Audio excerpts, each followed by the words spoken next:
अर्जुन उवाच प्रकृतिं पुरुषं चैव क्षेत्रं क्षेत्रज्ञमेव च एतद्वेदितुमिच्छामि ज्ञानं ज्ञेयं च केशव।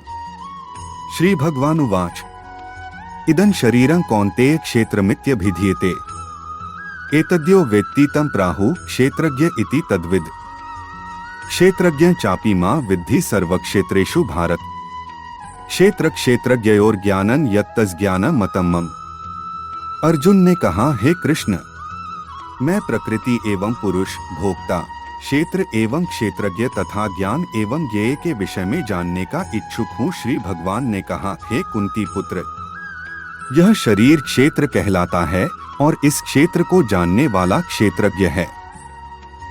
हे भरतवंशी, तुम्हें ज्ञात होना चाहिए कि मैं भी समस्त शरीरों में ज्ञाता भी हूँ और इस शरीर तथा इसके ज्ञाता को जान लेना ज्ञान कहलाता है, ऐसा मेरा मत है। तत्क्षेत्रं यच्च यादृक्च यद्विकारी यतश्च यत् सच यो यत् प्रभावश्च तत्समासेन में श्रेणु। ऋषिभिर्बहुधा गीतं छन्दोभिर्विविधैः पृथक् ब्रह्मसूत्रपदैश्चैव हेतुमद्भिर्विनिश्चितैः। महाभूतान्यहंकारो बुद्धिरव्यक्तमेव च इंद्रियाणि दशैकं च पंचचेन्द्रियगोचरा इच्छा द्वेष सुखं दुःखं संघातश्चेतना धृति एतत् क्षेत्रं समासेन सविकार मुदाहृतम्। अब तुम मुझसे यह सब संक्षेप में सुनो कि कर्म क्षेत्र क्या है, यह किस प्रकार बना है, इसमें क्या परिवर्तन होते हैं, यह कहाँ से उत्पन्न होता है, इस कर्म क्षेत्र को जानने वाला कौन है और उसके क्या प्रभाव हैं। विभिन्न वैदिक ग्रंथों में विभिन्न ऋषियों ने कार्यकलापों के क्षेत्र तथा उन कार्यकलापों के ज्ञाता के ज्ञान का वर्णन किया है। इसे विशेष रूप से वेदांत सूत्र में कार्यकारण के समस्त तर्क समेत प्रस्तुत किया गया है। पंच महाभूत अहंकार, बुद्धि, अव्यक्त, तीनों गुणों की अप्रकट अवस्था, 10 इंद्रियां तथा मन, 5 इंद्रिय विषय, इच्छा, द्वेष, सुख, दुख, संघात, जीवन के लक्षण तथा धैर्य, इन सब को संक्षेप में कर्म का क्षेत्र तथा उसकी अंत क्रियाएं, विकार कहा जाता है।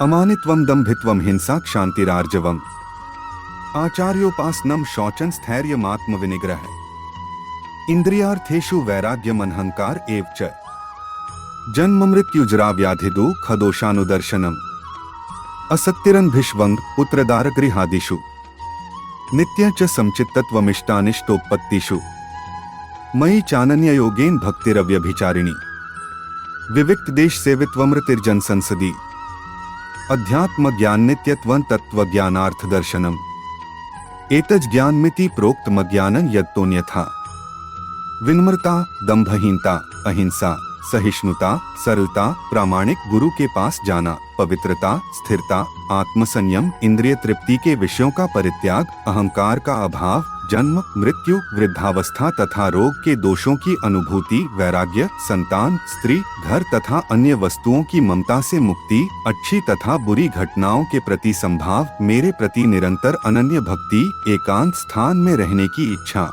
जन समूह से विलगा, आत्म साक्षात्कार की महत्ता को स्वीकारना तथा परम सत्य की दार्शनिक खोज, इन सबको मैं ज्ञान घोषित करता हूँ और इनके अतिरिक्त जो भी है वह सब अज्ञान है। ज्ञेयं यत्तत् प्रवक्ष्यामि यज्ज्ञात्वामृतमश्नुते अनादिमत् परं ब्रह्मा न सत्तन्नास्दुच्यते सर्वत् पाणिपादं तत्सर्वतोक्षिशिरोमुखम् सर्वत् श्रुतिमल्लोके सर्वमावृत्य तिष्ठति सर्वेन्द्रिय गुणाभासं सर्वेन्द्रिय विवर्जितम् असक्तं सर्वभृक् चैव निर्गुण गुणभोक्त्री च। अब मैं तुम्हें ज्ञेय के विषय में बतलाऊंगा जिसे जानकर तुम नित्य ब्रह्मा का आस्वादन कर सकोगे। यह ब्रह्मा या आत्मा जो अनादि है और मेरे अधीन है, इस भौतिक जगत के कार्यकारण से परे स्थित है। उनके हाथ, पांव, आंखें, सिर तथा मुंह तथा उनके कान सर्वत्र हैं। इस प्रकार परमात्मा सभी वस्तुओं में व्याप्त होकर अवस्थित है। परमात्मा समस्त इंद्रियों के मूल स्रोत हैं, फिर भी वे इंद्रियों से रहित हैं। वे समस्त जीवों के पालनकर्ता होकर भी अनासक्त हैं। वे प्रकृति के गुणों से परे हैं, फिर भी वे भौतिक प्रकृति के समस्त गुणों के स्वामी हैं। बहिरंतश्च भूतानां चरण चरमेव च सूक्ष्मत्वात् तद्विज्ञेयं दूरस्थं चान्तिके च तत् अविभक्तं च भूतेषु विभक्तमिव च स्थितम् भूतभर्तृ च तज्ज्ञेयं ग्रसिष्णु प्रभविष्णु च ज्योतिषाम्पि तज्ज्योतिस्तमस् परमुच्यते ज्ञानं ज्ञेयं ज्ञानगमय हृदि सर्वस्य विष्ठितम् परम सत्य जड़ तथा जंगम समस्त जीवों के बाहर तथा भीतर स्थित हैं। सूक्ष्म होने के कारण वे भौतिक इंद्रियों के द्वारा जानने या देखने से परे हैं। यद्यपि वे अत्यंत दूर रहते हैं किंतु हम सबों के निकट भी हैं। यद्यपि परमात्मा समस्त जीवों के मध्य विभाजित प्रतीत होता है लेकिन वह कभी भी विभाजित नहीं है। वह एक रूप में स्थित है। यद्यपि वह प्रत्येक जीव का पालन करता है लेकिन यह समझना चाहिए कि वह सबों का संहार करता है और सबों को जन्म देता है। वे समस्त प्रकाशमान वस्तुओं के प्रकाश स्रोत हैं। वे भौतिक अंधकार से परे हैं और अगोचर हैं। वे ज्ञान हैं, ज्ञेय हैं और ज्ञान के लक्ष्य हैं। वे सबके हृदय में स्थित हैं। इति क्षेत्रं तथा ज्ञानं ज्ञेयं चोक्तं समासत् मद्भक्त एतद्विज्ञाय मद्भावायोपपद्यते प्रकृति पुरुषं चैव विध्यनादि उभावपि विकाराश्च गुणाश्चैव विद्धि प्रकृति संभवान् कार्य कारण कर्तृत्वे हेतु प्रकृतिरुच्यते पुरुष सुख दुखाना भोक्तृत्वे हेतुरुच्यते। इस प्रकार मैंने कर्म क्षेत्र, शरीर, ज्ञान तथा ज्ञेय का संक्षेप में वर्णन किया है। इसे केवल मेरे भक्त ही पूरी तरह समझ सकते हैं और इस तरह मेरे स्वभाव को प्राप्त होते हैं। प्रकृति तथा जीवों को अनादि समझना चाहिए। उनके विकार तथा गुण प्रकृतिजन्य हैं। प्रकृति समस्त भौतिक कारणों तथा कार्यों, परिणामों की हेतु कही जाती है और जीव पुरुष इस संसार में विविध सुख दुख के भोग का कारण कहा जाता है। पुरुष प्रकृतिस्थो ही भुंक्ते प्रकृतिजान गुणान् कारण गुणसंगोस्य सत्सद्यो निजन्मसु उपद्रष्टानुमंता च भर्ता भोक्ता महेश्वर परमात्मेति चापयुक्तो देहस्मिन् पुरुष पर य एवं वेत्ति पुरुषं प्रकृति च गुणे सह सर्वथा वर्तमानोपि न स भूयोभिजायते। इस प्रकार जीव प्रकृति के तीनों गुणों का भोग करता हुआ प्रकृति में ही जीवन बिताता है। यह उस प्रकृति के साथ उसकी संगति के कारण है। इस तरह उसे उत्तम तथा अधम योनियां मिलती रहती हैं। तो भी इस शरीर में एक अन्य दिव्य भोक्ता है जो ईश्वर है, परम स्वामी है और साक्षी तथा अनुमति देने वाले के रूप में विद्यमान है और जो परमात्मा कहलाता है। जो व्यक्ति प्रकृति, जीव तथा प्रकृति के गुणों की अंत क्रिया से संबंधित इस विचारधारा को समझ लेता है उसे मुक्ति की प्राप्ति सुनिश्चित है। उसकी वर्तमान स्थिति चाहे जैसी हो, यहाँ पर उसका पुनर्जन्म नहीं होगा।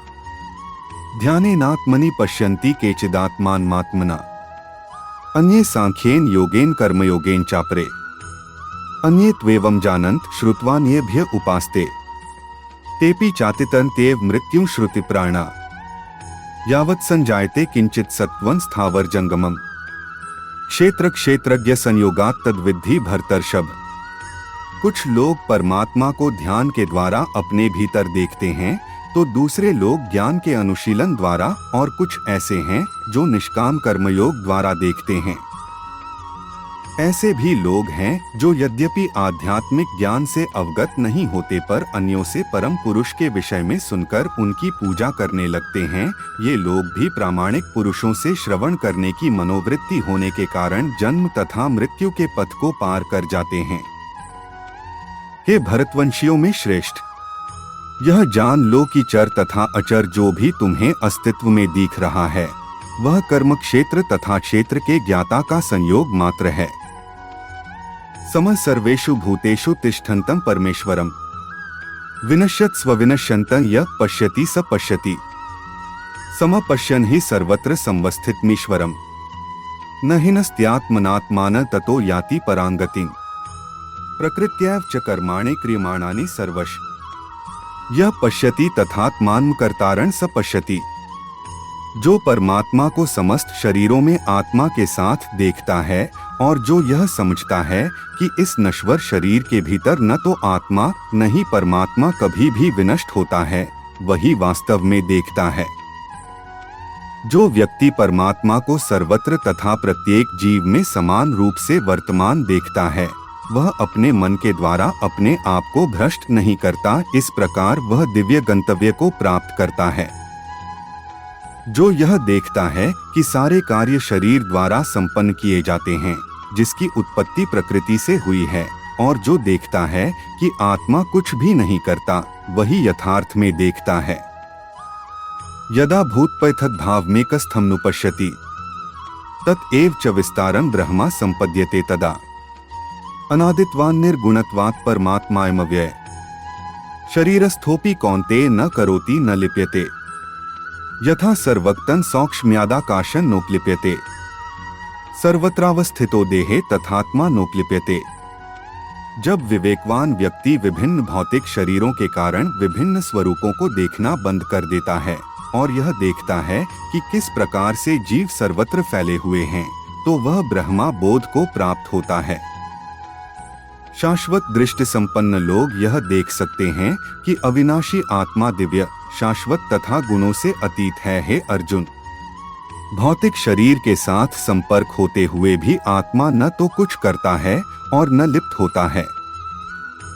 यद्यपि आकाश सर्वव्यापी है, किंतु अपनी सूक्ष्म प्रकृति के कारण किसी वस्तु से लिप्त नहीं होता। इसी तरह ब्रह्मदृष्टि में स्थित आत्मा शरीर में स्थित रहते हुए भी शरीर से लिप्त नहीं होता। यथा प्रकाश्यत्येक कृत्स्न लोकमिमा रवि क्षेत्र क्षेत्री तथा कृत्स्न प्रकाश्यति भारत क्षेत्र क्षेत्रज्ञयोरेव मंतरं ज्ञानचक्षुषा भूत प्रकृति मोक्षं च ये विदुर्यान्ति ते परम। हे भरत पुत्र, जिस प्रकार सूर्य अकेले इस सारे ब्रह्मांड को प्रकाशित करता है, उसी प्रकार शरीर के भीतर स्थित एक आत्मा सारे शरीर को चेतना से प्रकाशित करता है।